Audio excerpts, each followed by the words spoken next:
Shortages of food, drugs, consumables, debt accumulation and delay in funding for mental health care and activities has been the norm for years, affecting the quality of mental health care in the country.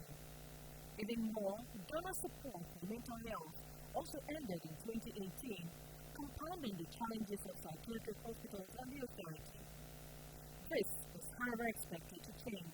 The 2020 budget is allocating 15 million Ghana cedis for the 3 mental health institutions and the mental health authority, and stakeholders are enthused. 2020, the ministry's own funding to the mental health authority is going to be drastically increased, and that is certainly a very good news for us. So thanks to the government, thanks to the Ministry of Health, thanks to the Ministry of Finance. So that is good. But I must say that is not adequate to cater for all our needs. I am happy about what has been allocated for this year, because I must say that since I took over in 2016, I haven't seen any figures like this. Okay. So my prayer is that this allocation will be realized. And I must say that if it does, then we would see a lot of improvement in terms of the quality of care we give to our clients. It's a giant step that government has taken. I think in the history of mental health in Ghana, this is the first time that we've had so much being committed to mental health for a year or for a period. And we are hoping that this money actually, as has been mentioned, will be released, and not that we're hearing the figures, but later on they will not really be finding their ways into these hospitals. Chief Executive Officer of the Mental Health Authority, Dr. says mental health needs extra funding and urged the Finance Ministry to, as a matter of urgency, establish the mental health levy. All that we are doing is to advocate to get it done. Parliament has done its part in mentioning that we need a levy. And that has been mentioned in the mental health law, the parent law, and in the airline, which has been passed. And we are grateful to Parliament again for having passed that.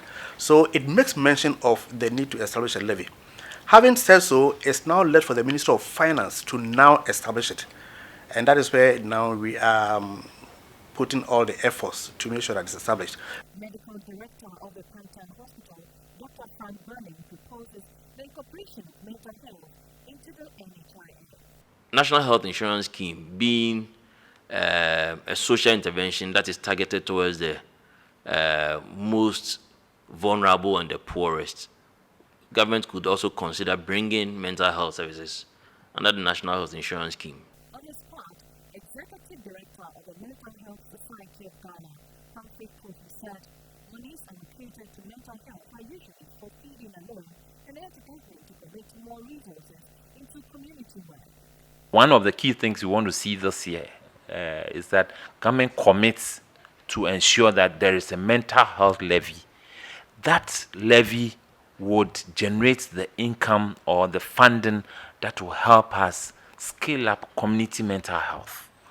Because if we have to integrate people, treat people within the community and get them more integrated into the community, then we need to be able to provide the services within the community and let them remain in the community rather than having to get them to travel to any of the facilities back and forth. And that one, traveling back and forth perpetuates stigma. Expectations for quality mental health care and activities are high for stakeholders as a plan on ambitious progress for 2020. For them, the buck stops with government to redeem its financial obligations. AC 2102 CV3